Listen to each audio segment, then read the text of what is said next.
Hi friends, welcome this session. Today is my lecture focus on our great hero Mahatma Gandhi. As we know that Mahatma Gandhi also known as the father of our nation. In this video, I would like to analyze the different aspects of Gandhiji's role in Indian politics and as well as their own public life. Mahatma Gandhi was a great intellectual, was a great politician and a great philosopher, and he actively developed some of the profound ideas in the world. In this lecture, also point out the contributions of Mahatma Gandhi, and moreover, I discuss about some of his key concepts such as the political thought like satyagraha, non-violence, and his view on state and society. Gandhiji was a great anti-colonial nationalist and a great political ethist. Was born on October 2nd in 1869 at Porbandar in Gujarat. His father Karamchand Gandhi was the Diwan of the small state of Rajkot and his mother was Putali Bai. He got his degree of law in Britain. Then after that he went to South Africa concerning a judicial case of a company which had employed him for the purpose. He was very anxious and provoked by the humiliating conditions of the Indians at South Africa. Gandhiji resisted the racial segregation of the white government in South Africa. From there onwards, Gandhiji developed their own technique on resistance, which is we have to known as satyagraha, based on truth and non-violence and fighting against South African government. He was successful in getting some of the worst evils of racialism wiped out. Then he came back to India in 1915 at the age of 46. Then during those days in 1916 he formed Sabarmati Ashram at Ahmedabad. At that time, Gandhiji pursuing truth and non-violence, Hindu-Muslim unity, women enhancement, and also we can see the emancipation of depressed class. Then we can look into Gandhi's entry into Indian politics began with the Satyagraha in Champaran in Bihar in 1917. The British indigo planters oppressed Indian cultivators most severely. They, having heard of Gandhi's successful resistance against the government of South Africa, and some peasants of Champaran called him for their help. The British indigo planters oppressed the Indian cultivators most severely at that time. After that, Gandhiji went there and they started making enquiries about the grievances of peasants. Finally, forced the government to appoint an enquiry committee on which he himself served as a member. As we know that the recommendation of the committee, the worst of the sufferings of the peasants were removed. Gandhiji emerged as successful in his first struggle against the oppression in India. Then the next important step of Mahatma Gandhi in 1918, he intervened a dispute between the workers of mill owners of Ahmedabad. Gandhi decided to start a fast unto death. The mill owners finally agreed to give the rise of the wage increase about 35% in wages to the workers. Gandhiji also supported the cause of the peasants of Kera in Gujarat in their struggle against the collection of land revenue when their crops had failed. At that time, the political condition in India was very worse. The government of India passed the Rowlatt Act in 1919 and that brought Gandhiji to the center of the national political arena. Gradually, he surpassed all other national leaders. He became the undisputed leader of All India Congress till the Indian independence in 1947. Gandhiji objected to the passing of the Rowlatt Act and formed a Satyagraha Sabha and threatened the government with launching a Satyagraha movement if the act was passed.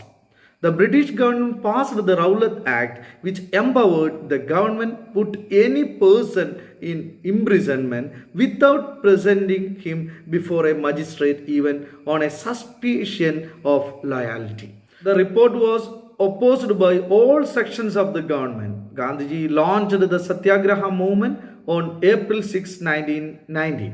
That day was observed hartal all over the country, and the people organized processions and meeting against the passing of this Rowlatt Act. The famous Jallianwala Bagh incident or tragedy took place during the course of these movements. The worst incident happened in Punjab at Amritsar on April 13 in 1919, when at that time about 20,000 people gathered there. General O'Dwyer ordered firing without warning, which continued till the ammunition of the soldiers was exhausted, while the people had no escape route. The only passage to the bag being in the hands of the soldiers. From that incident, hundreds of peoples were killed and thousands were wounded. As we point out that as a part of this tragedy, the Satyagraha movement was discontinued on April 18, 1990. The movement aroused the conscience of the masses for the first time, and the Congress movement began to take the shape of a mass movement. In 1920, Gandhiji joined hands with the leaders of the Khilafat movement and started the non-cooperation movement. His boycott of foreign goods particularly drew the attention of the Indian people, and the use of khadi became popular among the general public. As we know that the people take up the movement with the enthusiasm, and even women participated in large numbers in processions and public meetings. The movement was suspended by Gandhi in 1922 after the violent incident at Chauri Chaura. The movement failed to achieve any of its objectives, but the Indian national movement or the Congress movement into a mass movement of the Indian people for the first time. Slowly, Indian national movement became a massive movement, and almost all the sections of the people were supported the great movement. In 1930, Gandhiji led the civil disobedience movement and prepared salt against the law of the government. Then the movement was suspended in 1931 after the Gandhi-Irwin Pact. It was revived in 1932 after the failure of the second round table conference, but actually it was again suspended in June 1933. In 1942, Gandhiji launched the Quit India movement, which, though swiftly suppressed by the government, brought Indians into a close and violent confrontation with the government. As we clearly understand that Gandhiji led all Congress movements in India prior to independence. After the successful movement, he had become the voice of the millions of Indians.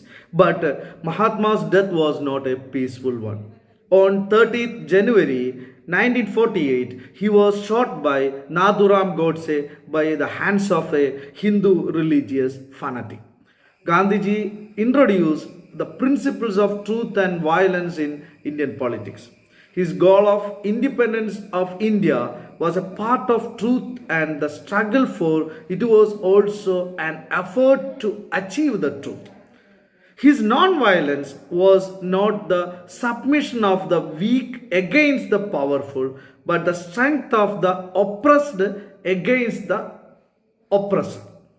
Gandhiji brought about a religious fervor into Indian politics. Gandhiji made a serious efforts to bring about the unity among the Hindus and the Muslims, and regarded the two faiths as the only paths to attain God. And moreover, Gandhi did a lot for the emancipation of Indian women and untouchables. He laid emphasis on cottage industries and particularly the use of the self-spinned khadi. Gandhi's attitude on education, he planned the Varda scheme of education, which means education for all sections of the people. And in administration, he emphasized its decentralization. In fact, no part of the Indian life was neglected by him. His personal life, his speeches and his writings, and by he actively pursuing all those principles which he preached. When we look into the contribution of Gandhi's towards Indian politics had been unique. Many of his ideas are considered and has been largely accepted. That is why he has been regarded as the father of Indian nation by a large number of Indians affectionately was called as Bapu.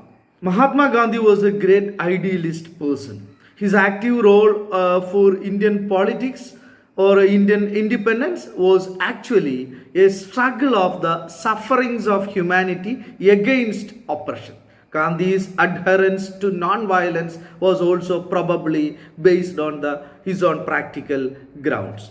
The promotion of Khadi was the another important milestone of freedom movement. Khadi was preached by Gandhi for the welfare of the poor people of India. Nobody can deny Gandhi's contribution on Indian politics. Gandhi was responsible for making the Congress movement into a mass movement which finally forced the British to quit India. Gandhi raised the voice on secularism and also he always against the concept of untouchables and it make to public attention to the issue. We have already discussed about Gandhi's educational policy. The educational policy reflected on the basic education for all. It was a reaction against the British educational system and especially the colonial system in general. Gandhi always believed in simple life. Even though he was a barrister, he had no arrogance. He always dressed like a poor person and he only wore clothes that were homespun, which is made of khadi.